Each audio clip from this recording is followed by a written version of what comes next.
Muy buenas tardes con todos los estudiantes. Buenas tardes, ingeniero electrónico. Buenas tardes, ingeniero electrónico. Bien, vamos a sintetizar entonces, vamos a sintetizar todo lo referente a lo que hemos hecho, ¿ya? Voy a abrir mis archivos donde están mis clases.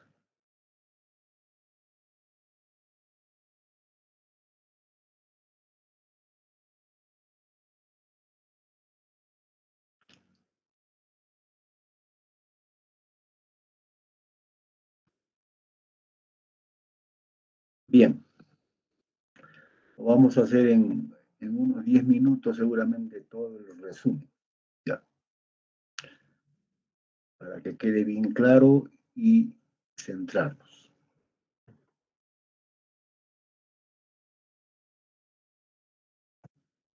Bien,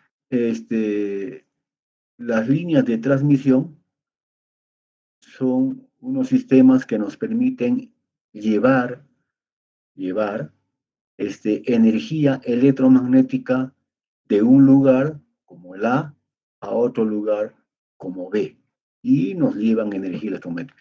Generalmente, ahora, en la actualidad, llevan el transmisor de una estación de radio, del transmisor de una estación de televisión, del transmisor de una estación de telefonía celular, lo lleva a su antena. O sea, A es el transmisor y B es a la antena.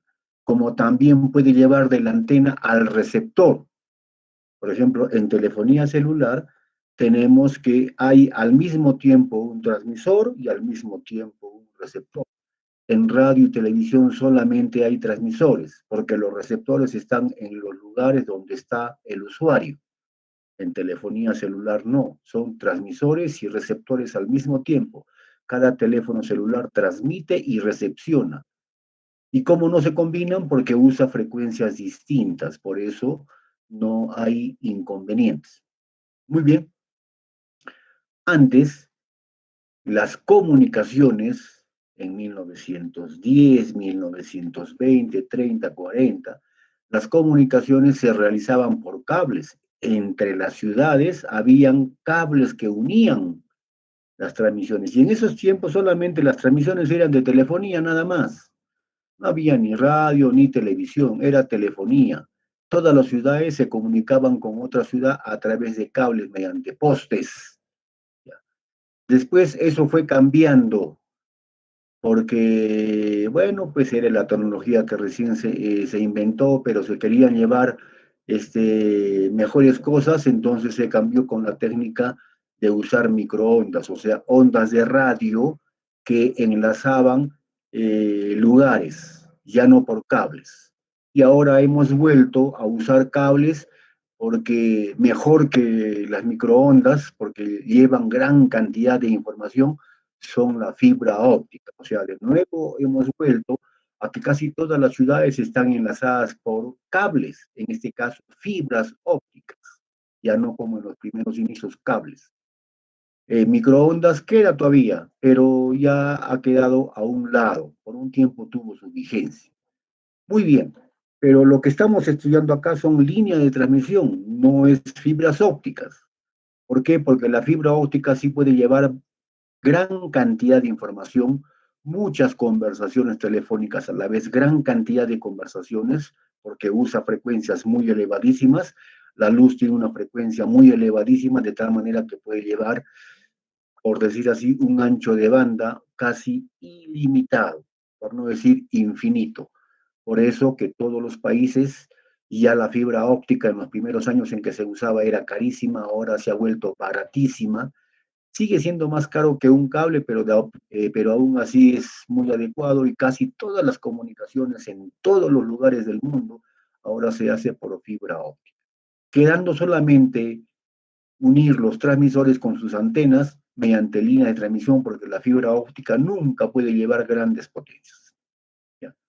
O sea, nunca va a llegar La fibra óptica son potencias pequeñitas, menos de 1 vatio, 2 vatios, pero para los transmisores son potencias que van más allá de los 200, 300, 500 vatios, 10.000 vatios, en fin, dependiendo de la cobertura que se quiere en una estación de radio o televisión o de la cobertura que se quiere en una estación de una telefonía celular. Siempre ahí se va a requerir potencia, y con potencia no se puede hacer con fibras ópticas. De tal manera que se ha restringido un campo, que se ha restringido un poco el campo de aplicación de las líneas de transmisión, pero que jamás va a desaparecer, ¿ya? Que eso quede bien claro. Muy bien, una línea de transmisión, una línea de transmisión está conformada por 2 cables, siempre son 2 cables, ¿ya? Siempre son 2 cables. 2 cables o bien paralelos o 2 cables o bien concéntricos. Cuando se dice cables paralelos, se dice línea de transmisión paralela y, y línea de transmisión coaxial, ¿ya? El nombre correcto es líneas de transmisión. El nombre correcto es líneas de transmisión, tanto la paralela o coaxial. Esa paralela es como el cable mellizo, que ya lo conocemos, ¿no? El que se usa en las instalaciones eléctricas, cable mellizo, cable paralelo, ¿no? Y línea de transmisión coaxial es cuando hay un cable en el interior de otro. El exterior sirve como una pantalla y el interior es.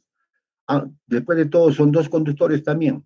Entonces, en toda línea de transmisión, para que se pueda transmitir señal, debe haber siempre 2 conductores, o bien paralelos o uno en el interior de otro. En el caso de los paralelos se llama línea bifilar o línea paralela, y en el caso de uno sobre el interior del otro se llama línea coaxial. ¿Por qué? Porque sus centros de sus circunferencias son concéntricas, o sea, están en el mismo centro. Toda línea de transmisión, ya sea paralela o coaxial, siempre se puede, en nuestro modelo que hemos hecho, se puede decir que consta de constantes distribuidas que caracterizan a la línea de transmisión. ¿Cuáles son esas constantes distribuidas? Esas constantes distribuidas son las siguientes, ¿no? Son la inductancia distribuida con unidades henrios por cada metro, ¿no? ¿Quién da origen a la inductancia distribuida? Generalmente muchos de los cables, especialmente los mellizos, están conformados por varios hilos delgaditos. Esos varios hilos van a conformar la línea de transmisión o el cable mellizo como lo conocemos. Esos hilos casi por lo general están retorcidos. ¿Dónde se nota más el retorcimiento? Ustedes han visto los cables que se usan para las redes de computadoras, el cable UTP. Todos vienen retorcidos. Ahí también hay inductancia, ¿no es cierto? Entonces, la inductancia distribuida es un parámetro que significa la inductancia que hay a lo largo de todos los conductores. Incluso un conductor sólido, a pesar que parece que no hay un retorcimiento, porque es un solo conductor, también se demuestra con la teoría de campos electromagnéticos que se le puede asociar, a pesar de ser sólido, como que si tuviera una inductancia. Y ese fenómeno se nota más cuando se trabaja con alta frecuencia. También hay el parámetro denominado capacitancia distribuida. Este se nota rápidamente, ¿no? Desde que hay 2 conductores, uno cercano al otro, entonces da la idea de una capacitancia, y a lo largo de toda la longitud, ya ese valor de capacitancia, que en pequeños trozos es casi despreciable, ya es notorio. Eso es la capacitancia distribuida, el hecho que se tenga cables entre ellos, ya sean paralelos o coaxiales. También la resistencia distribuida es aquella que se debe a que los conductores que usamos no son ideales, sino son conductores reales. Y estos conductores reales, entonces, como tienen una resistencia muy pequeñita, pero con grandes distancias, ya se nota esta resistencia. Ese es el fenómeno entonces de la resistencia distribuida. En cuanto a la conductancia distribuida, es porque lo que separa a los 2 conductores, ya sean paralelos o coaxiales, En los primeros años era el aire, pero ahora se usa un material aislante especial. Entonces, ese aislante nunca es un aislante perfecto. No hay ningún aislante perfecto y no hay ningún conductor perfecto. Entonces, como no hay ningún aislante perfecto, entonces hay unas fuguitas. Y esas fuguitas están representándose en la conductancia distribuida. Entonces, esos son los cuatro orígenes de los parámetros, ¿ya? De los parámetros.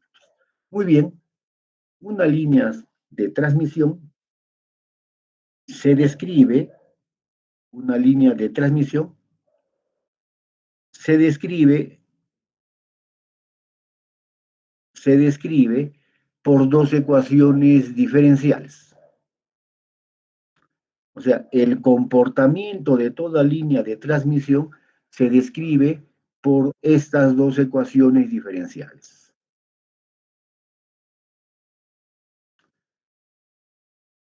Es una ecuación diferencial de dos variables. Tiene la variable voltaje y tiene la variable corriente.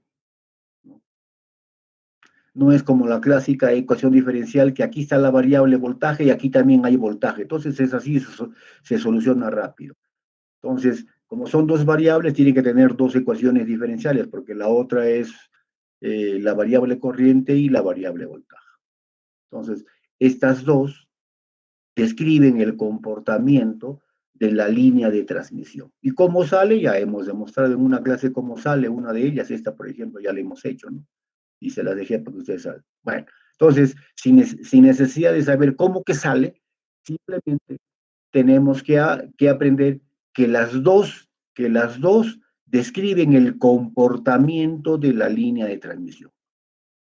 Y analizando incluso para un caso ideal en que R y G son nulos, que se conoce como líneas de transmisión sin pérdidas, ¿no? Entonces se ve que toda línea de transmisión, en vista que esto describe el comportamiento de la línea de transmisión, combinando estas dos sale la ecuación de onda. Por lo tanto, los voltajes y corrientes en una línea de transmisión son como ondas viajeras, ondas que se trasladan de un lado al otro. Esta se ha desarrollado, estas dos ecuaciones se han obtenido, ¿no? Cuando se tratan de voltajes y corrientes variables en el tiempo. Ahora, ¿qué forma de variación tiene? Bueno, puede tener cualquier forma. Pero como nosotros estamos acostumbrados en los circuitos eléctricos 1 y 2 usar solamente o bien continua o bien alterna, entonces, para el caso particular que estas ecuaciones diferenciales, ¿no?, se adecúan para uso de corriente alterna, entonces esas ecuaciones diferenciales se transforman en estas ecuaciones diferenciales, en estas dos ecuaciones diferenciales.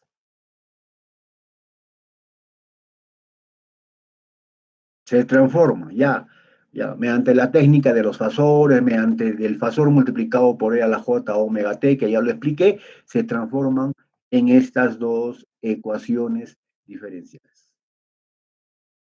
En estas dos. Y si hacemos este cambio de variable, que significa la impedancia de la línea de transmisión y la admitancia de la línea de transmisión, se reducen más todavía y se ponen en esta forma de ecuaciones diferenciales. Entonces, estas son las mismas ecuaciones diferenciales, las dos anteriores, pero que por usar señales trigonométricas, que son la representación de las señales alternas, se transforman las mismas en estas otras. En estas otras se han transformado. ¿Ya? Simplemente es eso. Muy bien. Ahora, la solución de esta ecuación diferencial, lo hemos hecho dos soluciones, ¿no?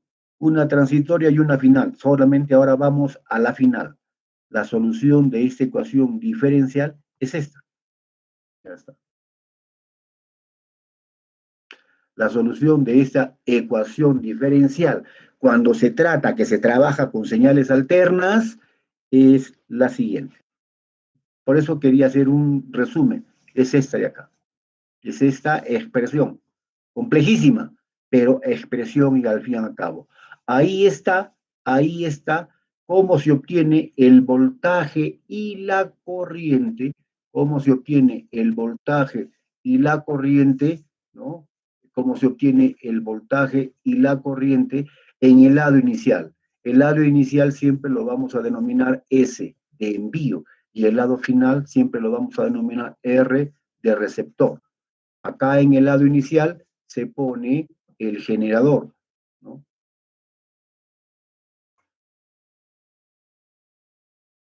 Ya está. Y en el lado final se pone la carga, ¿no? La carga, o sea, el lugar donde se va a consumir la energía electromagnética, siendo por lo general la carga la antena. Ya está. Entonces, si yo quiero saber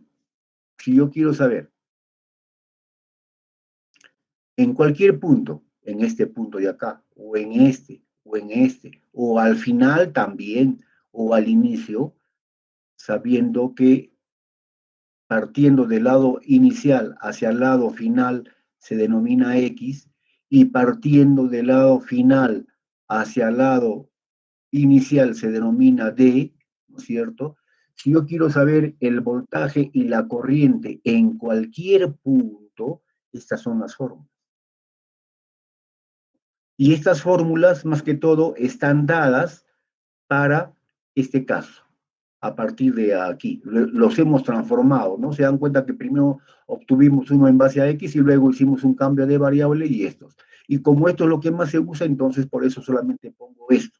Por eso digo, esas ecuaciones diferenciales, iniciales que ya le he mostrado al inicio, cuando se trata de que se usen señales alternas que se representan por seno y coseno, permite que esas ecuaciones diferenciales se transformen y la solución de esas ecuaciones diferenciales permite que tengamos esta solución que nos indica el voltaje, que nos indica el voltaje en cualquier distancia y la corriente en cualquier distancia de D, de aquí hacia allá. Yo sé a qué distancia y reemplazo valores y sé a esa distancia cuánto es el voltaje y cuánto es la corriente. ¿Ya? Entonces, ¿qué intervienen? Todos sabemos que una línea de transmisión tiene siempre su impedancia característica. ¿Qué es la impedancia característica? Es un valor que sale en dimensiones de resistencia o de impedancia, pero que de alguna manera sale en función de la capacidad por longitud, de la inductancia por longitud, y la conductancia por longitud, y la resistencia por longitud. Y como esos parámetros reflejan cómo se ha construido la línea de transmisión, por eso se dice característico. ¿Por qué? Porque caracterizan a la forma como se construyó la línea de transmisión. Entonces, por eso es impedancia característica. Muy bien. Entonces, y acá solamente tenemos que saber cuál es la impedancia de carga. También hay que saber cuál es la impedancia de la fuente, del generador, ¿no? Y también, porque todos sabemos por el teorema de, a ver, bueno, la representación de un generador real o una fuente de corriente real es una resistencia interna y un voltaje interno. Por eso es voltaje del generador y impedancia del generador. Entonces, ¿qué valores intervienen? Fíjense, interviene ZR, nada más, este de acá, e interviene Z sub 0, la impedancia característica, nada más. E interviene gamma, ya sabemos que en gamma cómo se halla, ¿no es cierto? Gamma se halla, ahí te voy a retroceder, y interviene la distancia. ¿A qué distancia quiero hallar? Si la distancia es cero, ¿no? Si la distancia es cero, significa que voy a hallar el voltaje y la corriente justo casi al final, antes que llegue para acá. Si la distancia es L, voy a hallar, ¿no? Justo el lado en que es el inicio, si la distancia es L. Entonces, yo dependiendo de cuánto vale D, puedo ir desde este lugar hasta el final o a un valor intermedio. Ese es uno. 2. También hay otras fórmulas que salen como solución de las ecuaciones diferenciales. Esta fórmula denominada coeficiente de reflexión. Esta fórmula denominada coeficiente de reflexión. Que igual también está siempre en función de gamma y de la distancia y ZR y Z sub 0. Y también hay esta fórmula de la impedancia. Si yo conozco el voltaje y la corriente en cualquier punto de la línea de transmisión, puedo conocer la impedancia en cualquier punto de la línea de transmisión, la división de los dos valores. Estas expresiones se dividen y me da esta expresión matemática. Otra vez, vuelvo a ver que siempre está ZR y Z sub 0. ZR y Z sub 0. Y por último, tiene mucha importancia un parámetro muy importante denominado impedancia de transferencia. ¿A qué se denomina impedancia de transferencia Z sub R? Es la relación entre el voltaje en el lado de envío y la corriente en el lado final. O sea, relaciona un valor del envío y un valor del final. Y teniendo en cuenta, se llega a esta expresión matemática. A esa expresión matemática. Ya está. Acá, aquí, en vez de D, como se pone acá, ya le pongo L. ¿Por qué le pongo L? Porque me relaciona el inicio con el final y la distancia ahí es L. Por eso le pongo L. Me relaciona el inicio con el final. Esas son todas las fórmulas que nos va a permitir usar para analizar una línea de transmisión.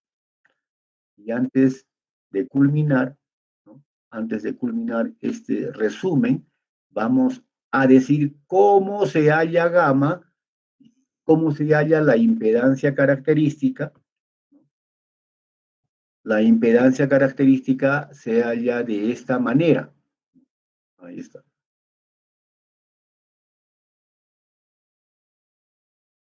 La división de Z sobre la admitancia, o lo que es lo mismo, R más J omega y G más J omega C. En el caso particular, que se tratara de una línea ideal en que R y G son ceros, entonces esto se elimina y factorizando y llegamos a la fórmula seguida, que ya sabemos, L sobre C. Entonces, eso es como se calcula la impedancia característica.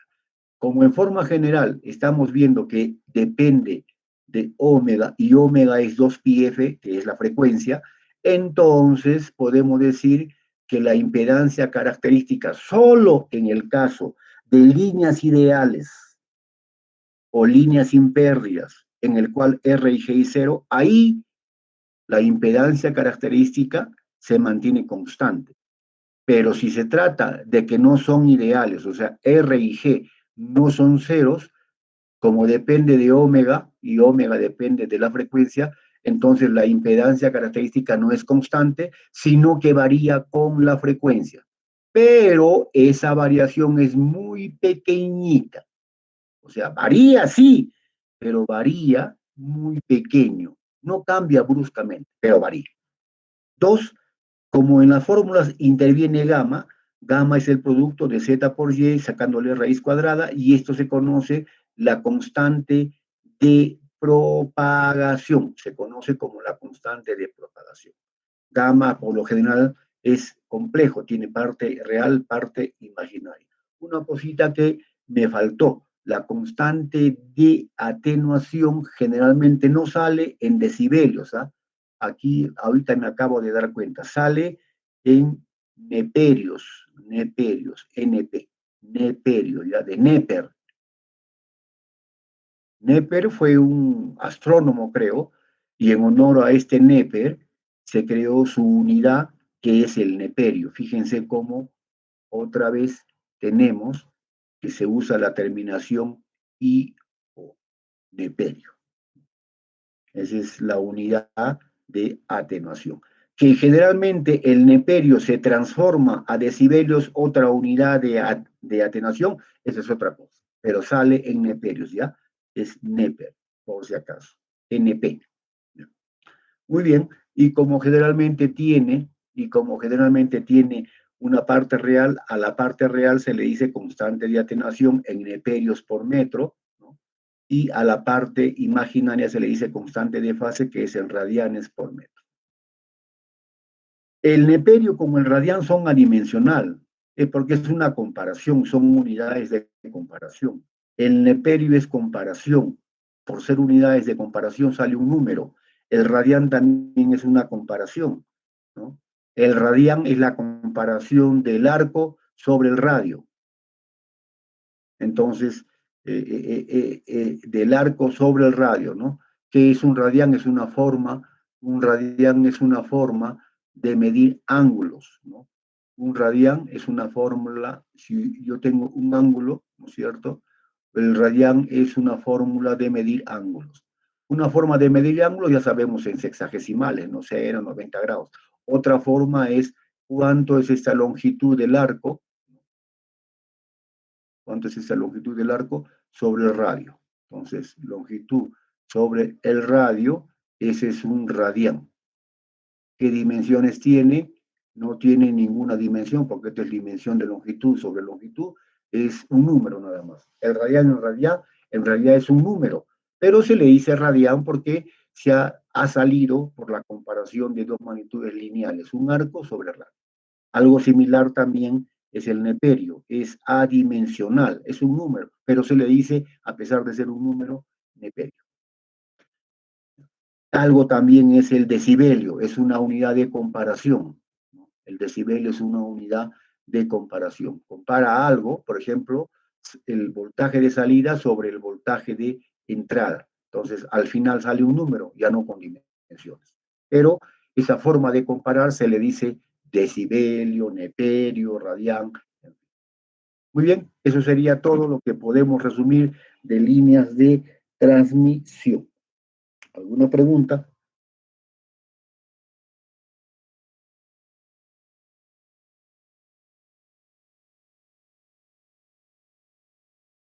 Muy bien, ahora estamos listos para hacer ejercicios, ¿ya? Yo voy a requerir que usted en el lado donde se encuentre solamente haga uso de su calculadora. Y tiene que ser una calculadora científica. No puede ser una calculadora de sumas y restas como usan los contadores. Los estudiantes de ingeniería electrónica usan una calculadora científica, la única herramienta que van a usar. Que tenga todo, desde conversión de polares a rectangulares o de rectangulares a polares. Que tenga pues todo. La científica tiene eso, ¿no? Muchas de las científicas no tienen conversión de polares a rectangulares. Debe tener, si no, no les va a servir. ¿Ya? No les va a servir. Entonces, vamos a hacer el primer ejemplo, ¿ya? El primer ejemplo. Voy a, voy a cambiar. Ya tienen ya la teoría ahí. Entonces, vamos a hacer el primer ejemplo. ¿Ya? El primer ejemplo. Para este caso, ustedes en su lugar donde se encuentra, haga uso de un papel y un lapicero. Haga uso de un papel y un lapicero porque, al igual como en clases presenciales, que hacía yo, le dictaba o si no, copiaba en la pizarra. Ahora voy a copiar en la pizarra, pero en esta pizarra que es esta de acá, ¿no? Entonces voy a copiar ahí, entonces voy a copiar esto de ahí, ¿ya? Voy a copiar esto de acá porque me he percatado que yo tengo alumnos cuando enseñé hace como 4 semestres y esos alumnos han sacado provecho porque saben que muchas de las preguntas que he preguntado incluso las he repetido desde esa vez. Para que no ocurra ese aprovechamiento, por eso es que ahora lo voy a hacer como si estuviera en la pizarra. Voy a hacer problemas en la pizarra. En este caso, en la pizarra, esto que estoy mostrando, en la pizarra del computador. Porque este programita, esto que me han dado, esta, ¿cómo se llama? Tableta gráfica, no es tableta como que si tuviera como un celular o las clásicas tabletas que nos permite ver internet, no, solamente es para escribir. Entonces, para eso es pizarra, ¿no es cierto? Porque sale muchas cosas, fíjense, hasta mi firma sale bonito, ¿no? Bueno, pues ya está. Entonces, voy a hacer ahí. Por lo tanto, les doy un par de minutos para que puedan traer papel y lapicero para que ustedes copien. Ya, vamos a hacer como si estuviera en clases presenciales. Un par de minutos. A ver, son 14:47. A 14:50, 3 minutos, comienzo, ¿ya? Para que no digan que, bueno, que no tenía papel y ya está. Entonces, papel y lapicero, porque usted va a copiar ahí en su lugar el ejemplo.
Número 1.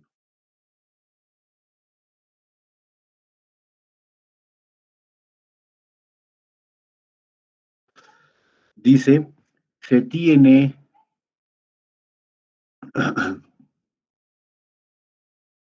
se tiene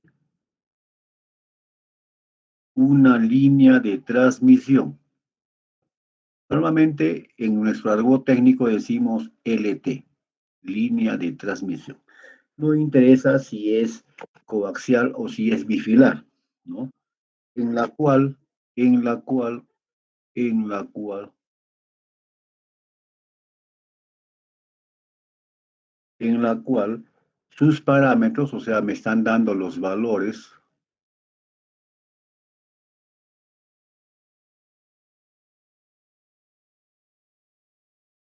¿Cuáles son los parámetros? Los 4 distribuidos, ¿no? En la cual sus parámetros son, me está diciendo cuáles son los parámetros, son.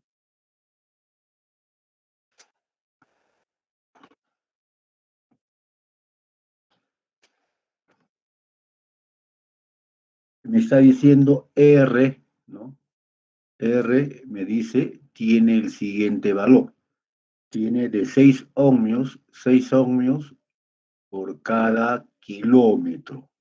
O sea, en un kilómetro se observa, se mide que tiene 6 ohmios. Se puede dar por metros. También saldría 0,006 por metro. Pero a veces es más práctico darle por kilómetros que por metro. Ya está. El otro dice, la inductancia distribuida tiene un valor de 3 milihenrios por kilómetro. O sea, tiene 6,003 henrios por kilómetro. También se puede poner de esa manera. Muy bien. Continuamos. Tiene también, C tiene el valor de, es decir, 5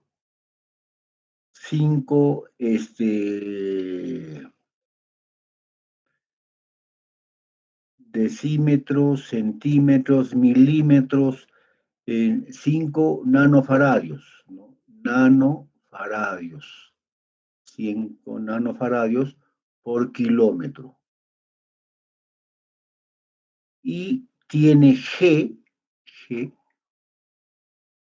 el valor de 0,25, de 0,25, micro Siemens, ¿no? Micro Siemens o micromos por kilómetro. Por kilómetro.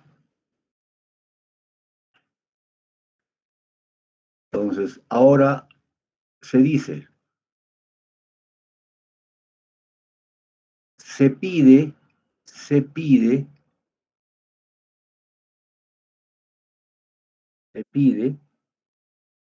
para la frecuencia de 1 kilohercio, recuerden que la unidad de frecuencia es el hercio, ¿no? ¿Qué es el hercio? El hercio es un ciclo por segundo. ¿Qué es un ciclo? Un ciclo, vemos, ¿no es cierto? Si es una onda sinusoidal, un ciclo es una vuelta completa, ¿no es cierto? Ese es un ciclo. Acá hay 2 ciclos y algo más, ¿no es cierto? Entonces, un ciclo es cuando es lo que corresponde a un periodo. Entonces, el hercio es la unidad de cuántos ciclos. Normalmente las transmisiones de las estaciones de radio en FM son de, por ejemplo, 98 megahercios o 98 megaciclos por segundo. O sea, durante un segundo hay 98 millones de ciclos.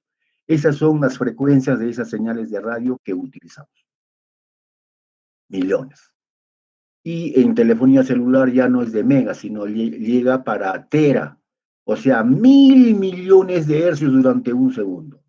Y cada vez que vamos creciendo, como el de la luz, tiene ingente cantidad de ciclos, o sea, de frecuencia, y por eso es que permite llevar bastante información.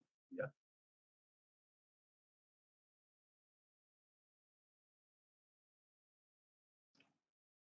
Muy bien.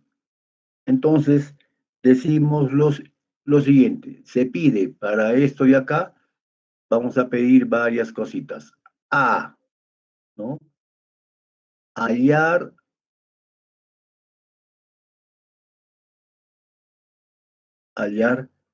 la impedancia característica.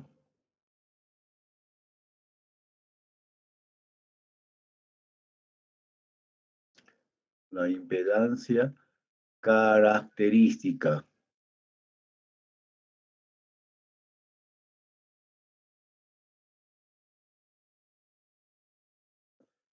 Característica. Hallar la impedancia. O sea, me están pidiendo cuánto vale Z sub 0. ¿De quién? De la línea de transmisión. ¿Por qué? Porque la línea de transmisión me está diciendo que se ha fabricado con estos 4 parámetros.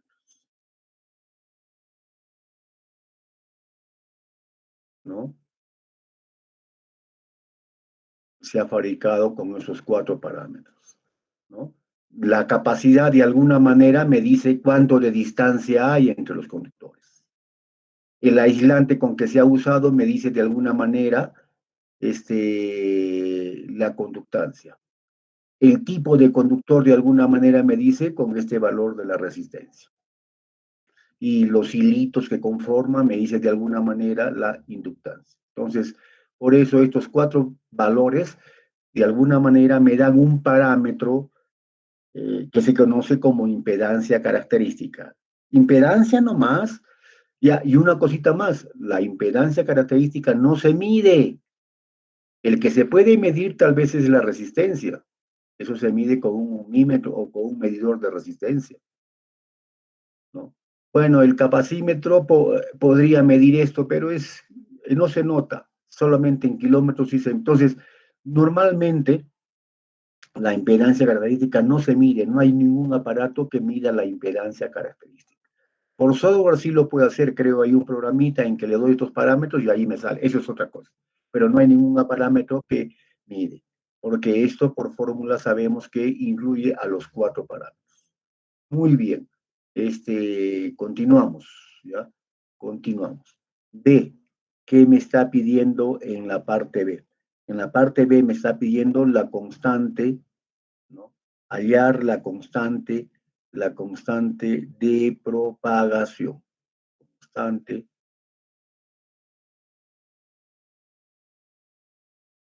de propagación.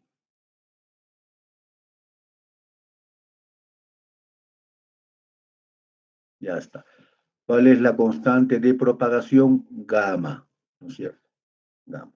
Que tiene dos partes, sabemos la parte real y la parte imaginaria. Muy bien, eso nos pide y vamos a desarrollar eso de ahí. Cópienlo entonces.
¿Hay alguna pregunta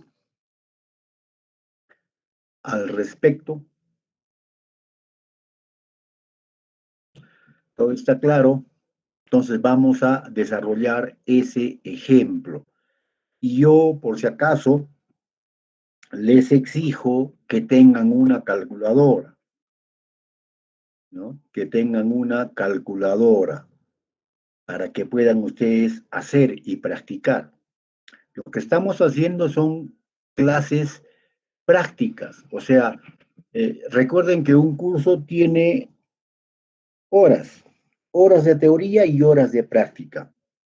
¿Qué significa horas de teoría? Hacer la teoría.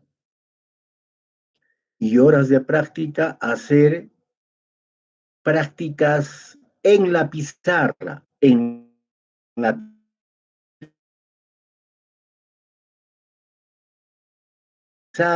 son prácticas de práctica. No confundir las horas de práctica con las horas de laboratorio, eso es parte experimental. Normalmente los cursos de física saben tener horas de teoría, horas de práctica y horas de laboratorio. Tiene las tres partes, ¿no? Muchos de los cursos en muchas carreras tienen las tres cosas, horas de práctica, horas de teoría y horas de laboratorio o gabinete, como se le dice. Nosotros en la carrera profesional de ingeniería y electrónica, generalmente las horas de laboratorio generalmente forman un curso. Entonces casi nuestros cursos son horas de práctica y horas de teoría, y las horas de laboratorio se lleva después que se pase el curso. En otras escuelas profesionales no hacen eso, lo hacen al mismo tiempo, pero tiene una ventaja de llevar horas de laboratorio pasado el curso de teoría, porque usted puede hacer bastantes experiencias de laboratorio, mientras que cuando el laboratorio se lleva al mismo tiempo que el curso, se hacen pocas prácticas de laboratorio. Hay pros y contras en los dos métodos, pero hemos elegido esta técnica en el cual el laboratorio se hace después. Primero, porque cuando se trata de una universidad que no tiene mucho equipamiento, entonces algunos pueden hacer un experimento y otros alumnos otro experimento. De esa manera se maximiza las deficiencias en el equipamiento. ¿Ya? Bueno, que ahora electrónica tiene buen equipamiento, pero antes no tenía eso. Entonces, en segundo lugar, el alumno no tiene por qué pensar, todavía no hemos llegado a ese concepto, por lo tanto no se hace esta experiencia porque todavía no hemos llegado, ¿no? Tiene que pasar más de la mitad del semestre para recién desarrollar este concepto y recién hacer una experiencia sobre este tema. Mientras que cuando se pasa el curso de teoría no interesa, ya lo pasaste, ya conoces todo, desde el inicio hasta el final ya conoces todo el concepto teórico. Entonces, se puede comenzar por cualquier tema, ya sea de la parte final del curso o de la parte inicial. Eso no se puede hacer cuando se lleva al mismo tiempo un curso de teoría práctica y laboratorio. Entonces, tiene muchas ventajas hacerlo así. ¿Ya? Entonces, nosotros, cuando le dice curso que tiene teorías de práctica y no prácticas y teoría, las prácticas se refiere a las prácticas de pizarra. En el caso de ingeniería, tendría que ser las prácticas en la pizarra de ejemplos de problemas. Así es ingeniería. En el caso, por ejemplo,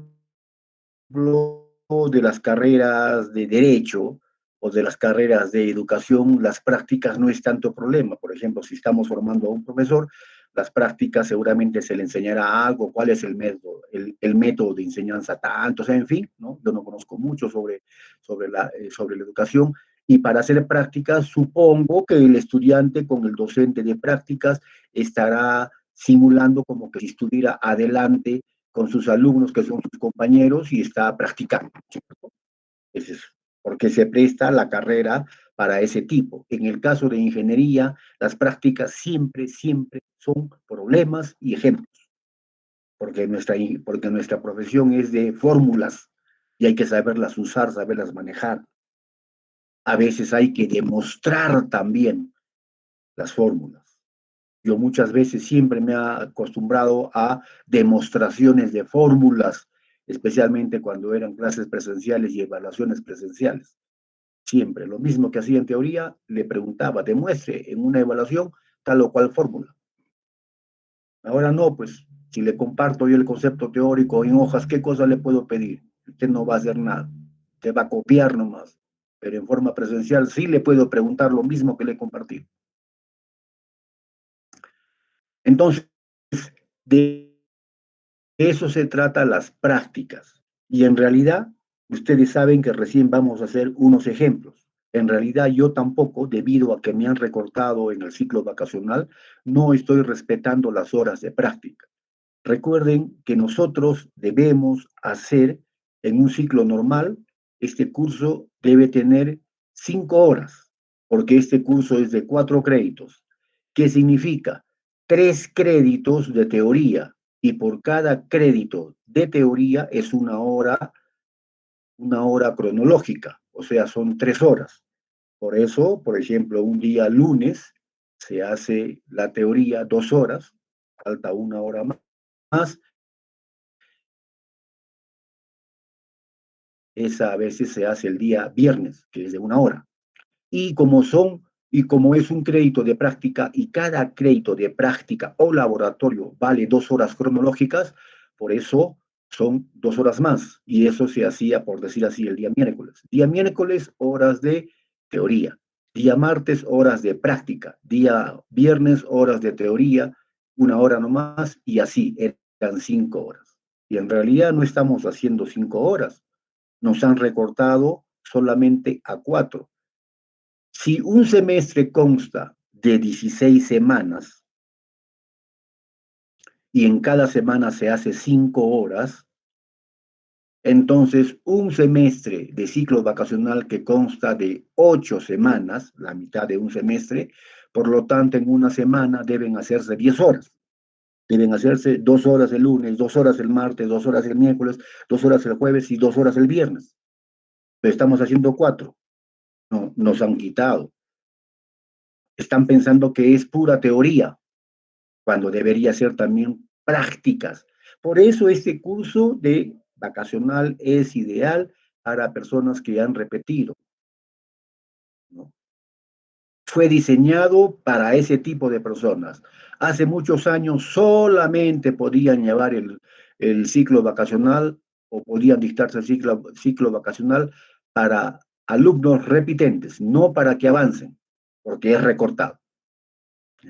Pero en fin, vamos a tratar de hacer las horas de práctica. Si no hay alguna pregunta, si no hay nada, entonces continuamos, estimados alumnos. Muy bien, vamos a solucionar entonces ese ejemplo, ¿ya? La solución. Vamos a poner solución. Ya está.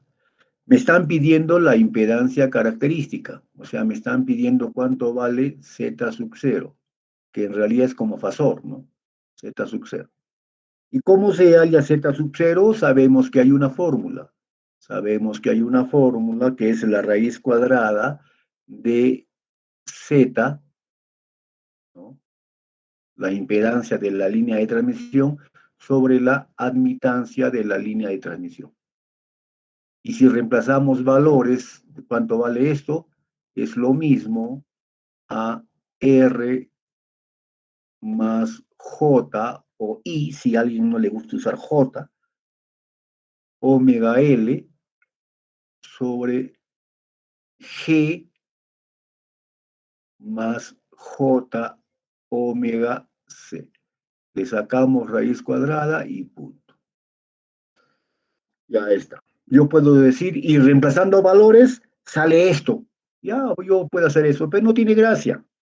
No tiene gracia que yo haga esto. Reemplazando valores, sale, a ver, vamos a ver cuánto sale. Sale el valor de 793 ohmios y un ángulo de menos 86 grados. No tiene gracia que yo le diga reemplazando. Yo debo hacer que usted practique eso, que usted reemplace, que usted haga, darle un tiempo que usted lo desarrolle. Esas son las prácticas de aula, prácticas de pizarra. El profesor les da una idea y ustedes con su conocimiento deben tratar de hacer. Si no se puede, luego lo hago. Esa es la práctica de pizarra, que tampoco lo hacemos. Siempre hacemos problemas, ya está. Bueno, ya. Entonces vamos a continuar. Vamos a reemplazar valores, pues. Hay que reemplazar valores. ¿Cuánto vale RG? Acá se emplea todo el sistema internacional, ¿no? Acá se emplea todo el sistema internacional, ¿no? O sea, en el sistema internacional, la distancia, la longitud debe ser en metros, pero está en kilómetros, lo convertimos a metros.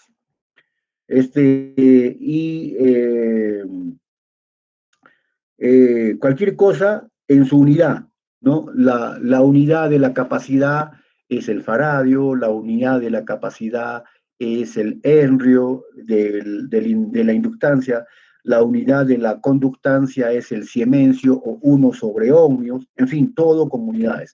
La unidad de la frecuencia es el henry, es el hercio, y si está en megahercios o kilohercios, transformarlo y solamente poner entonces con múltiplos y submúltiplos y efectuar bien las operaciones, ¿ya? Eso voy a hacer. Entonces me dice que la resistencia es 6 ohmios por kilómetro. Bueno, ohmios no hay problema, porque son 6, ¿no es cierto? Ya no pongo ohmios, ya 6 nomás pongo. Y en vez de kilómetro pongo 10 al cubo. 10 al cubo. Ahí está. Eso es R más J que multiplica a omega, pero omega es 2pi, omega es 2pi por F. Pero F me dicen cuánto es, 1 kilohercio. 1 kilohercio es 10 al cubo o 1 por 10 al cubo hercios. Ya está, en el sistema internacional. Estoy usando ya el hercio. Ya no tengo ya por qué poner esto, solamente se ponen las cantidades y yo uso el sistema internacional. Muy bien. Pero dividido, esto dividido, ¿no es cierto?, por kilómetro. Entonces, otra vez, el kilómetro es 10 elevado al cubo. Ya está. Abajo también hago algo similar. ¿Cuánto me dice? Me ha dicho que es la capacidad 5 nanofaradios. 5 nano. Acá me dice 5 nanofaradios. ¿A cuánto es el nano? 10 elevado a la cuánto. Es negativo, pero a la cuánto.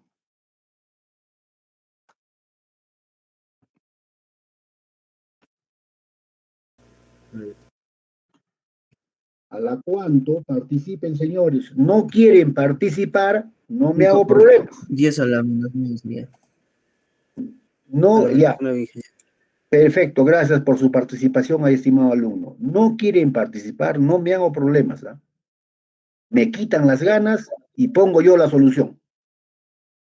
Ingeniero, arriba faltaría la inductancia, L, Ah, porque sí, la... arriba falta la inductancia. Gracias, gracias, gracias. Aquí faltaría porque solamente he puesto esto de acá, es, 10 todo esto es omega, pero es omega por L, falta la inductancia, ¿no? Entonces falta, ¿cuánto es la inductancia? La inductancia me dice que 3 milihenrios, entonces por 3 milihenrios. El mili, ¿qué cosa es? Es un submúltiplo, y el mili es 10 elevado a la menos 3. 10 a la menos 3. Pero 3 milihenrios por kilómetro, dice. Entonces, otra vez lo divido entre 10 al cubo. 10 al cubo metro. Ya está. Ahora sí, ¿no? Gracias por ese alumno que ya está. Ahí está. Abajo, un nano. Pues, en el sistema internacional tenemos los múltiplos y los submúltiplos. Los múltiplos son siempre los prácticos. En mi época siempre me enseñaban el deca y el hecto, ¿no? El deca 10 veces y el hecto 100 veces, y luego el kilo 1000 veces. Y luego ya ha perdido vigencia el deca y el hecto. Ahora solamente es kilo, 10 al cubo, mega, o sea, 1000 veces 1000 es 1.000.000, es el 10 a la 6. El 10 a la 9 es el giga, 1000 veces 1.000.000, y el tera, 10 a la 12, que es millón de millón. Y también hay otros más arriba. Y así como hay múltiplos, hay submúltiplos. Antes a mí me enseñaban el deci, el centi. Bueno, el centi tal vez por los centésimos de la moneda, ¿no? Pero el deci a mí me enseñaban el centi. Y luego venía el mili. El mili era la milésima parte de algo. Y luego venía la milésima de una milésima, era una millonésima, era el micro. Y luego la milésima de una millonésima era el nano, 10 a la menos 9. Y la millonésima de una millonésima era el pico, 10 a la menos 2. Bueno, ustedes saben, y si no saben, qué pena, porque a este nivel ya lo deben saber. Pero en fin, estamos recordando, ¿no? Entonces, ¿cuánto es un nano? 10 a la menos 9. ¿Un nano qué cosa? Es nano Siemens, ¿no? Es un nano Siemens. No, eso es la capacidad, pero todavía no hay que poner la capacidad, ¿no es cierto? Hay que poner todo lo relacionado con con el G, ¿no es cierto? Entonces, con el G hemos dicho que es 0,25, ¿no? 0,25, ¿qué cosa? Micro, o sea, 10 a la menos 6, ¿qué cosa? Microsiemens. O sea, yo he dicho 0,25 microsiemencio por kilómetro. Así he dicho. Microsiemencio por kilómetro. ¿No es cierto? Entonces, esto quiere decir también 0,25, ¿no? Micro ya sabemos que es 10 a la menos 6, ¿no? Y en vez de siemencio puedo poner 1 sobre ohmio, que es el siemencio. O sea, de tal manera que el ohmio baja acá abajo, ¿no? Baja ahí. Pero ya no decimos, a veces al 1 sobre ohmio también se le conoce como el mos, o sea, la inversa del símbolo ohmio. Ni esto ya se usa, sino se usa el siemencio, que viene de Siemens, de la palabra alemana, ¿no? Debe haber un alemán, ¿no? Siemens. Y lógicamente se termina en IO. Ya está, Siemens. Aunque parezca raro. Muy bien, ¿no? Voy a borrar. Voy a borrar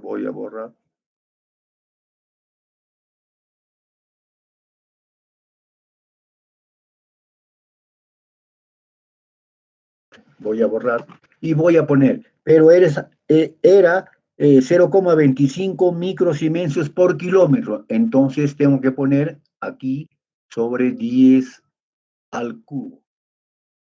Ya está en metros. Más J, ¿no? Más J, 2pi por la frecuencia. La frecuencia es 10 al cubo, ¿no es cierto? Porque es 1 kilohercio. Y yo no sé por qué le puse acá 10 al cubo. Pensando que era por kilómetro. No, acá me he equivocado. Aquí no puede ser eso. Lo voy a colocar de nuevo, ¿ya? Es 2pi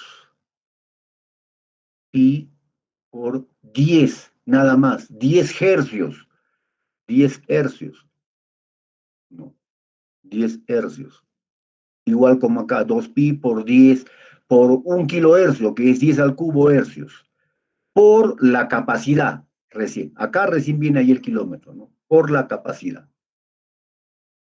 Y la capacidad me dice 5 nanofaradios. 5 nano, ¿cómo es el nano? 10 ¿a la menos cuánto? 10 a la menos 9. Menos 9. 10 a la menos 9. Y ya está en faradios, ¿no? Este está en faradios, este está en henrios, esto está en ohmios, esto está en siemencios, ya está. 10 a la menos 9 por kilómetro, entonces sobre 10 al cubo. Ya está, señor. Ya está. Ya he puesto todos los datos y habría que desarrollarlo. Una forma podría ser, una forma ya, pues ustedes, ¿no? Si quiere, lo ponen todo en el calculador igualito, en una calculadora científica que haga todo, o lo hacen por partes, ¿no? Pero con un poco de imaginación podemos eliminar fíjense. Arriba y abajo, si multiplicamos en el numerador y el denominador por 1000, o sea, por 10 al cubo, se va se va y se va y quedaría todo lo demás. Pero si usted quiere, lo que puede hacer es también lo tome en cuenta esto de acá, 6 por 10 al cubo, sale algo chiquito, en fin. Entonces, tiene mucho para que usted haga, ¿ya? Tiene mucho para que usted haga. Y una forma más sencilla es eliminar, yo lo voy a hacer eso, usted también.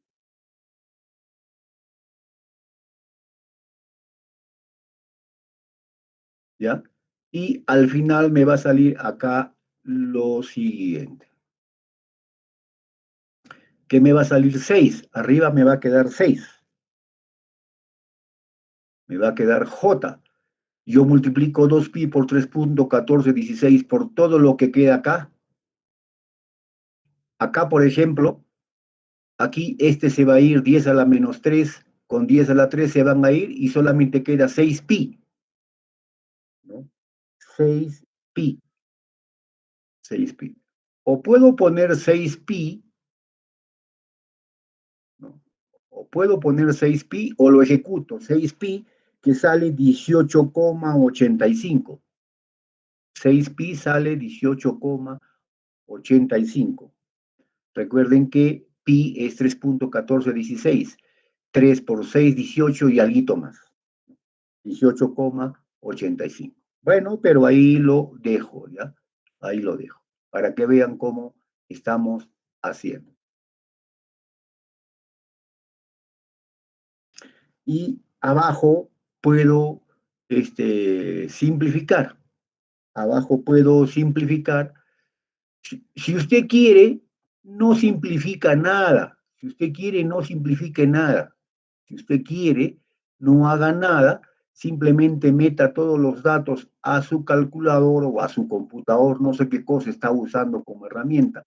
Meta todos los datos, usted ya sabe cómo introducir los datos, y ponga el signo igual y sale el resultado. ¿Ya? Eso depende de cada uno. Entonces, yo lo que voy a hacer es lo siguiente, ¿no? Entonces, yo, acá es 10 a la menos 6, fíjense, 10 a la menos 6, ahí está, 10 a la menos 6. Acá también va a ser 10 a la menos 6, porque 10 a la menos 9 por 10 al cubo queda 10 a la menos 6. Y voy a tener 5 por 2, 2pi. Perdón, 5 por 2, 10, 10pi. O sea, esto me va a quedar 0,25 más, más j por 10. ¿Por 10 qué cosa? 10pi. Y multiplicado, factorizando por 10 a la menos 6. No tiene por qué hacerle usted como yo lo estoy haciendo, ya le he dicho. Si lo puede meter todos los datos a la computadora, hágalo. Z sub 0. Muy bien. Incluso yo esto ya puedo sacarlo, fíjense. Esto puedo sacarlo. Esto de acá sale aquí, fuera de la raíz, ¿no es cierto? Y sale como 10, 1 sobre 10 a la menos 3. ¿Por qué? Porque cuando saca raíz cuadrada es como que se divide ahí el exponente, ¿no? Bueno, pero que lo saque, que no lo saque, que lo haga, que no lo haga, en fin. Ahora sí, ya está. Puedo sacarlo o lo puedo dejar. En fin, eso depende ya de cada uno. Por eso usted debe practicar. Yo les he dicho, este curso, este capítulo es bien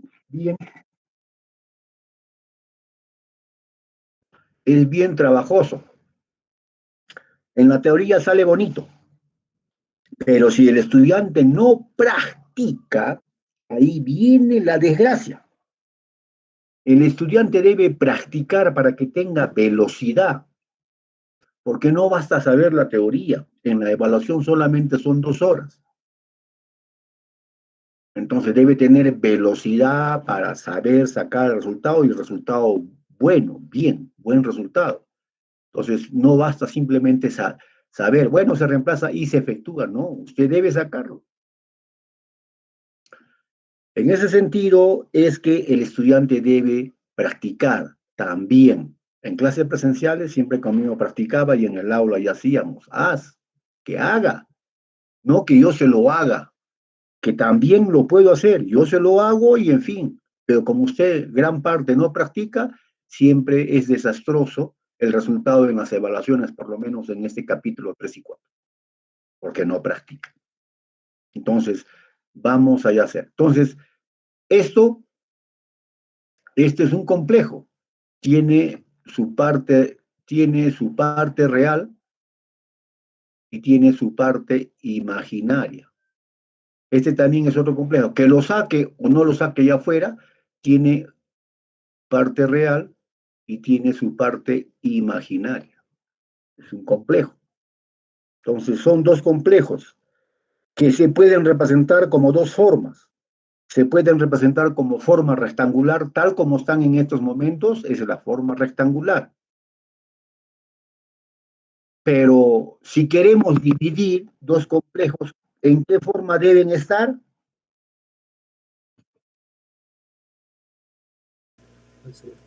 Polar. En su forma exponencial. En su forma exponencial o en su forma polar. Tenemos que convertir, hay que convertir. No sé convertir.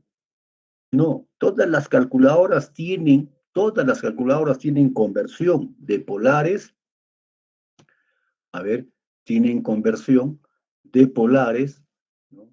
De polares a rectangulares, o de rectangulares a polares. Si no lo tiene, lo va a ver difícil. Si no lo tiene, esa calculadora no es la calculadora científica que necesita por lo menos el ingeniero electrónico o el ingeniero electricista o el ingeniero mecánico. El civil no, él casi nunca usa polares. Menos el geólogo, menos el informático, menos el minero, menos el metalurgista, no. O sea, tampoco, hasta por ahí no podemos compararnos. Así gane mejor un minero que un electrónico, pero no podemos compararnos. Las exigencias no son iguales. Así de sencillo. Yo por respeto digo mi colega, pero yo internamente yo me siento mejor que ellos porque mucha matemática para nosotros no se exige. Peor con un contador, peor con un abogado, ¿no? Entonces, hay calculadoras que transforman de rectangulares a polares. Tienen que usar esas funciones. Supongo yo que las habrán usado en el curso de circuitos eléctricos 2, ahí se usa bastante. Pero, aún así, ¿pero qué pasa si es que no se tiene? Bueno, vamos a recordar, porque justamente de eso se trata este curso. ¿Se acuerdan que hace un momento yo le dije, bueno, efectuando operaciones sale esto? Si digo eso, yo cumplo. Yo ya di ya la respuesta. Pero muchos de ustedes, una gran parte, se da cuenta, sí, efectivamente eso. Pero hay otros que están volando. ¿Cómo sale? Dice. Esa es la idea, ¿no es cierto? Que no vuelen, como quien dice, sino que aprendan, ¿ya? Aunque haga hoy día un solo ejemplo, pero que aprendan, ¿ya? Que aprendan. Muy bien, entonces, ¿qué hago? Hay dos formas para transformar la forma, vamos a recortar acá. La forma clásica, acá estamos recordando, que no se debe hacer. Esto solamente cuando se hace, esto se hace cuando usted tenga una calculadora que no tenga para transformar de polares a rectangulares o de rectangulares a polares. Si la calculadora no tiene, recién haría esto. Por eso, aquel estudiante que tenga una calculadora que no tenga esto, no conviene hacer porque se pierde mucho tiempo. Utilice esa función de transformar de polares a rectangulares. Utilice. Pero si en caso no tuviera, tendría que hacer. Pero ya estoy diciendo que no debe recomendarse, debe tener esa calculadora, esa función. Si no, no le va a servir. No es calculadora científica para estudiante de ingeniería electrónica, eléctrica o mecánica. Debe tener siempre eso. Pero si no tuviera, se podría obtener de la siguiente manera. Cosa que no debe hacerse, porque debe tener. Pero ahora lo hago simplemente para que sepan, ¿no? Ustedes saben que un número en el plano complejo, este es parte real, esta es parte imaginaria, un número en el plano complejo, tiene parte real y parte imaginaria. La parte real voy a decir que es A y la parte imaginaria voy a decir que es B. Y el número, este número, vamos a decir Q, este número Q, que es un complejo, tiene su parte real, a veces de parte real más J de parte imaginaria, JB de parte imaginaria. O a veces se pone también así, ¿no? A más BJ. Y otros no usan J, sino usan I. Pero en ingeniería, generalmente en electrónica, es más común usar J que I. En los cursos de matemáticas más usan I, pero en ingeniería es más usan J. Bueno, habrá que acostumbrarse. Y la otra forma es decir, voy a decir A, un módulo y un ángulo. Esa es la forma polar. También se puede poner un módulo y un ángulo. Cuando se pone así, el ángulo debe estar en radianes. Así debe estar en radianes. Pero cuando se pone así, así, que en vez de EI a la J es como si pusiera esto, el ángulo se pone en sexagesimales. Entonces, y hay relación. ¿Cómo hallo yo el módulo? ¿No? El módulo. O sea, la recta que une el origen con este punto. Ese es el módulo, que es esto de acá. ¿Cómo hallo eso? Por Pitágoras. A es igual a este cateto al cuadrado más B al cuadrado. Y sería raíz cuadrada, ¿no es cierto? Por Pitágoras. ¿Y cómo se halla el ángulo? El arco cuya tangente, teta, viene a ser el ángulo, el arco cuya tangente sea B, o sea, B sobre A. Ese es el ángulo. Entonces, eso se tendría que hacer pero esto demora mucho. Pues. O sea, esto sería acá 6 elevado al cuadrado por 18 y tantos elevado al cuadrado, le saco raíz cuadrada y lo que resulte, ya está. Ese es el módulo. El ángulo sería 18 entre 6 más o menos, y por ahí le saco su arco cuya tangente y el ángulo que sale, ese es, ya lo convierto en, en polar. De igual manera hago con esto y así convierto. Y tendría que hacer todo esto de acá. Pero esto no debe hacerse. Esto no debe hacerse porque esto ya debe tener la calculadora. Una calculadora que me haga eso. Que no me haga la raíz cuadrada, no. Internamente cuando uno dice polares y rectangulares, es como si estuviera haciendo la raíz cuadrada, el arco cuya tangente. Ya es como si lo estuviera haciendo. Entonces, esas funciones de polares a rectangulares hace esto. Ya está en su software ahí interno para que haga eso. Por eso no debe hacerlo. Y si usted tiene una calculadora que no tiene eso, no está bien. Debe tener una calculadora que tenga polares rectangulares. ¿De acuerdo? Si lo cambiamos a polares y rectangulares, esto me sale así. Aquí me sale 19,78 y un ángulo de 72,34. O sea, con dos decimales, ¿ya? En el ángulo. Y en el denominador, acá, me va a salir 31,4 por 10 a la menos 6, porque es esta potencia de acá, 10 a la menos 6, y el ángulo me va a salir 89,54 grados sexagesimales. Ya está. Así me sale. Así me queda. Entonces, he transformado esta expresión rectangular en polar.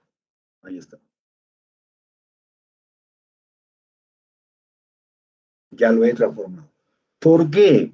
Porque cuando yo hago operación de multiplicación o división en complejos, debe estar en su forma polar, porque es fácil dividir. No se puede hacer si está en su forma rectangular. ¿Por qué no?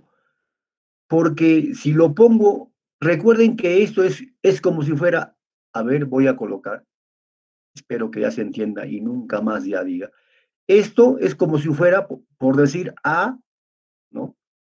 A, ya vamos a decir que sea A mayúscula, ya. Es por decir A mayúscula, de acá, y E a la J, y un ángulo. Vamos a poner alfa, ya está.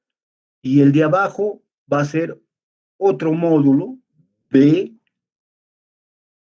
y en vez de esta rayita como división es como si fuera E a la J, un ángulo beta, ya está. ¿Y qué se hace cuando arriba y abajo hay potencias? Bueno, en cuanto a los módulos no hay problema. Esto sale como que es una división, ¿no es cierto? Acá. Y en cuanto a los exponentes, ¿qué dice la regla? En división de potencia se pone la misma base y se restan los, o sea, resta de acá, alfa menos beta. Así sería. Por eso, si esto lo pongo yo,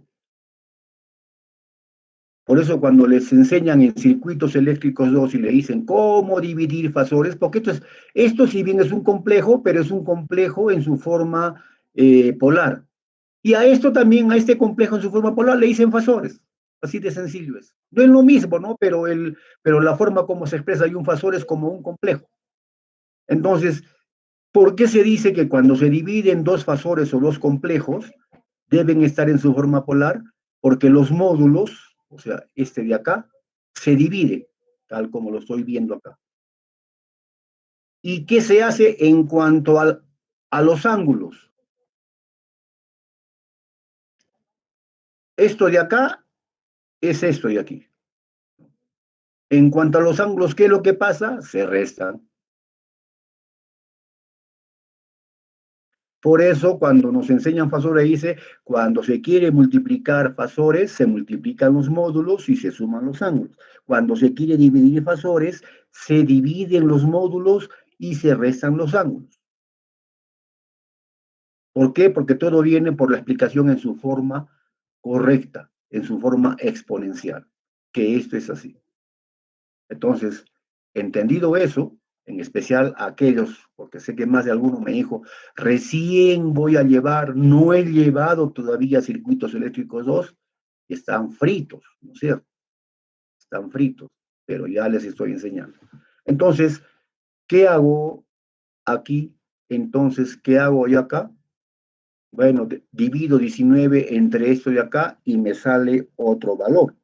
¿Qué valor me va a salir? Me va a salir 0,629 por 10 a la... Ya no sería menos 6, porque esto cuando pasa, esto divide, para el numerador y sería 10 a la 6. ¿Y el ángulo cuánto sería? Hay que restar 72 menos 34 menos 109, va a salir un ángulo negativo. Y ese ángulo me va a salir menos 17,2 grados. Y a esto todavía hay que sacarle raíz cuadrada. ¿Sacar raíz cuadrada de un complejo se puede? Sí se puede. O sacar raíz cuadrada de un fasor, sí se puede. ¿Qué dice la regla de un fasor? Si lo pone como exponencial, ahí se da cuenta por qué voy a decir lo que se dice. Se saca la raíz cuadrada del módulo y se divide entre 2. ¿Por qué se divide entre 2? Porque si es e a la j y esto, y la raíz cuadrada es también una exponencial, ¿no es cierto? Es una exponencial de un medio, entonces por eso es que se divide. Entonces le saco raíz cuadrada, yo le saco raíz cuadrada a esto, y el ángulo lo divido entre 2 cuando saco la raíz cuadrada. Entonces lo que vamos a hacer es lo vamos a dejar indicado para que sepa, ¿no? Cómo que se hace. Se saca la raíz cuadrada de 6,29 por 10 a la 6 y el ángulo se divide entre 2. Eso significa sacar raíz cuadrada.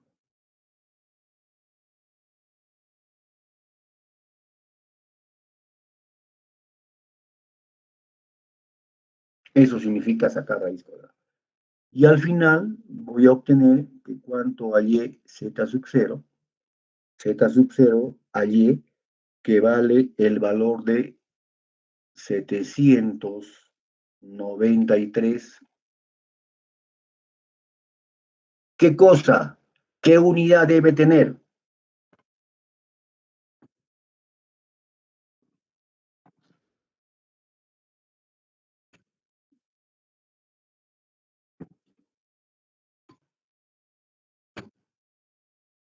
¿Cuál es la unidad de la impedancia característica? Ohmios. Ohmios. Entonces le pongo ohmios. ¿Y por qué le pongo ohmios? Porque yo no puse nada acá. No puse ninguna unidad, puse números. O sea, ¿cuál es la técnica de trabajar en el sistema internacional? La técnica de trabajar en el sistema internacional, si usted no trabaja en el sistema internacional, lo puede hacer, pero tiene que poner acá las unidades. Acá tendría que poner ohmios, kilómetros, y tiene que hacer los cambios, simplificar. Para evitar eso, por eso es que no se pone nada, no se pone nada. Para evitar eso, por eso que no se pone nada. Para que sea más sencillo la forma de operar. Entonces, cuando uno trabaja en el sistema internacional, solamente pone las cantidades en la unidad que le corresponde. Y al final le pone la unidad que debe salir. ¿Qué unidad debe salir? Ohmios, pone ohmios. Mientras que si usted pone acá las unidades, la unidad va a salir, efectúa las operaciones, pero se demora más. Y sale, y le saldría hoy. Pero como no he puesto, entonces yo le pongo la unidad que debe salir. Entonces, trabajar en el sistema internacional es trabajar con múltiplos y submúltiplos, poner la unidad respectiva y trabajar solamente con cantidades. Y al final le pongo la unidad que debe tener la respuesta, ¿no? Porque el ohmio no salió, pero yo le pongo. Y el ángulo, acá el ángulo no hay nada, ¿no? Simplemente es ángulo, nada más. Divido y 8 y tantos, y lo que va a salir sería menos 8,6 grados. Eso sería la respuesta. La respuesta se puede dar, esto ya es respuesta, RPTA. Pero muchas veces se le dice ya al alumno, siempre la respuesta de lo de las dos formas, de lo de la forma polar y de la forma rectangular. A ver, si yo quiero sacar de la forma polar a la forma rectangular, es muy sencillo, ¿no? Con mi calculadora de polares rectangulares ya lo tengo. Ya lo tengo. Pero si no tuviera la calculadora rectangulares polares, es muy sencillo, ¿no? Es el módulo y lo multiplico por el coseno del ángulo de este para que sea la parte real y por el seno de este ángulo para que sea la parte imaginaria. Entonces, acá pondría la parte real más la parte J y la parte imaginaria. Pero cada uno con su ohmio, Así sería. Entonces, ustedes conviértanlo también a su parte real y parte imaginaria. Esto ya es respuesta, como le digo, ya es respuesta, esto ya es respuesta, pero también acostúmbrense a dar las respuestas de las dos formas, como polares y rectangulares. Si es como polares, la unidad siempre va acá, no va acá en el ángulo. Si es como rectangulares, va en los dos, para la parte real y para la parte imaginaria. ¿Alguna pregunta? Entonces ya hemos resuelto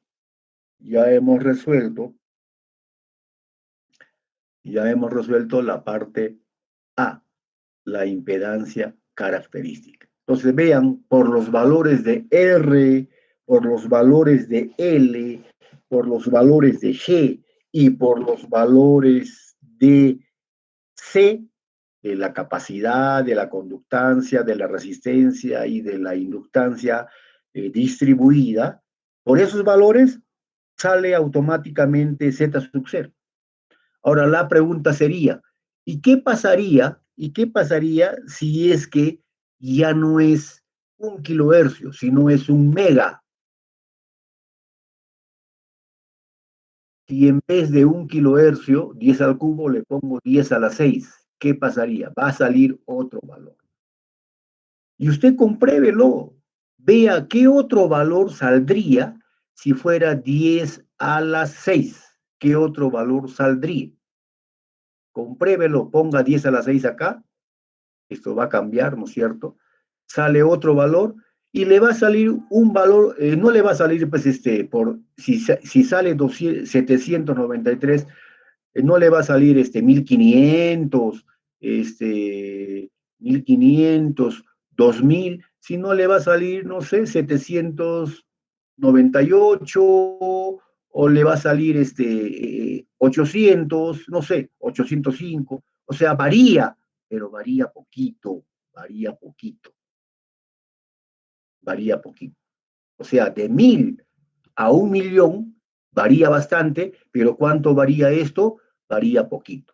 Ha variado, sí, pero varía poquito, ¿ya? O sea, no estoy diciendo que se mantiene constante, varía poquito. Pruébelo, pruébelo. Usted mismo vea cuánto es lo que está variando. Dese otros valores como quien practicando, como quien dominando su calculadora. Porque si no va a practicar, señores, yo le aseguro malos resultados en la evaluación. Y no es la carrera P de contador público colegiado, CPC, sumar y restar. Maldición es la carrera de un ingeniero electrónico, electricista o mecánico. No es sumar y restar, sino saber mucha matemática como esto de complejos o vasuales. Pero tenemos que hacerlo. Todos los ingenieros que han salido de nuestra universidad, electrónicos, electricistas, mecánicos, han dominado esto. Así es que usted no puede ser la única excepción que no lo puede dominar. Si quiere ser ingeniero de esas especialidades, tiene que dominar. Si no quiere ser ingeniero de estas especialidades porque sabe que esto no lo domina, bueno, métase para minas, metalurgia, informática y todas esas ingenierías que no tienen estas herramientas matemáticas. Hasta civil, métase.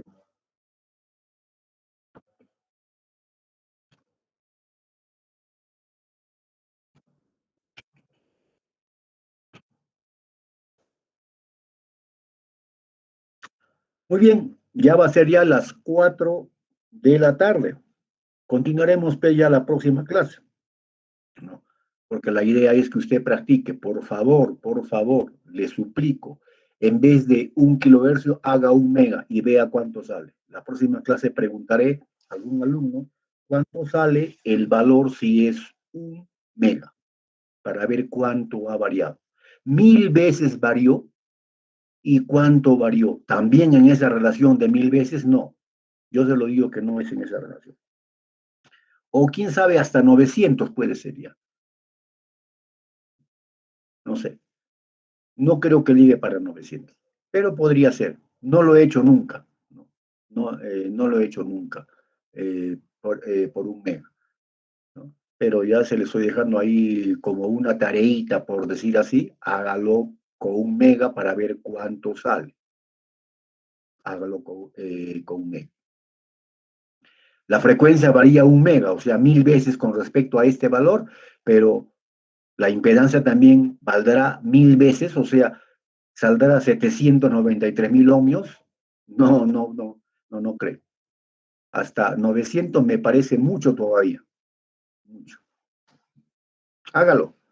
Y nos va a dar una idea. Nos va a dar una idea.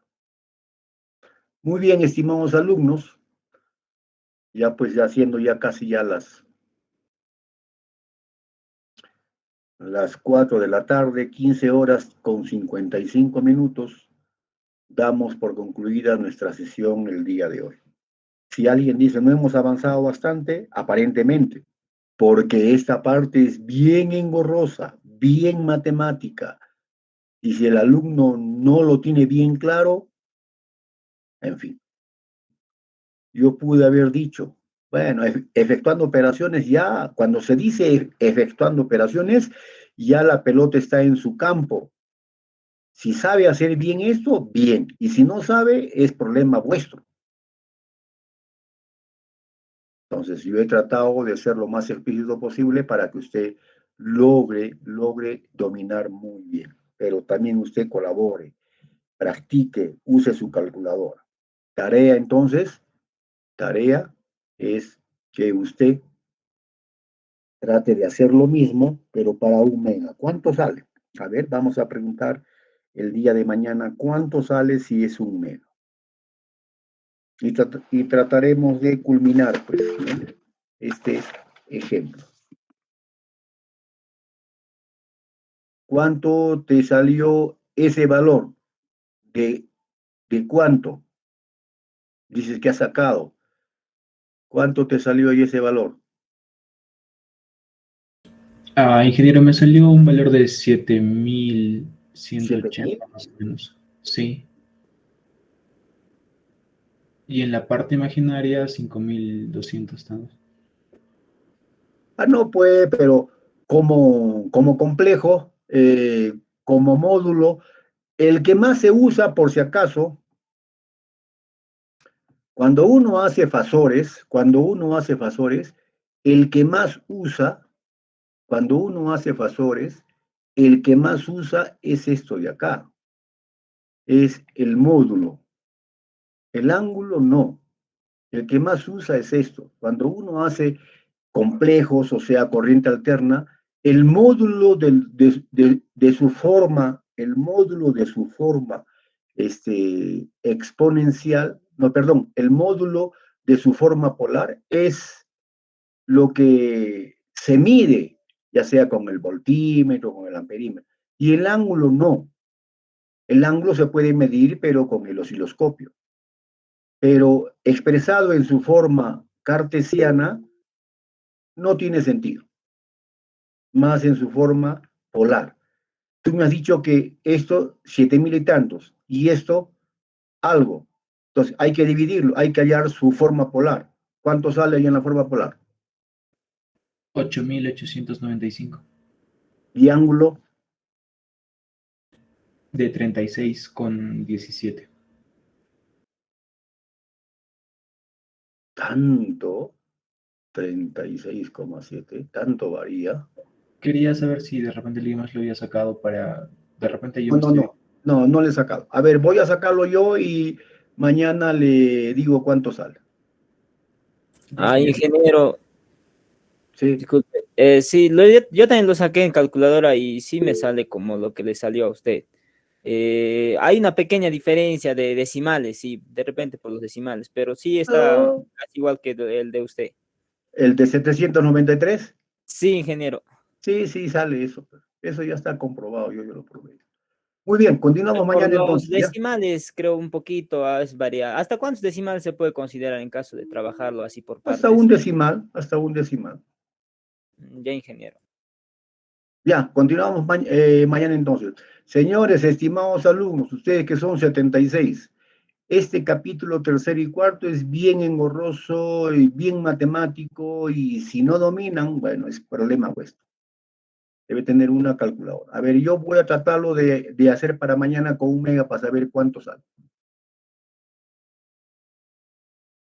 Muy bien, entonces continuamos mañana. Hasta mañana entonces. Mañana ingeniero electrónico. Ya nos vemos.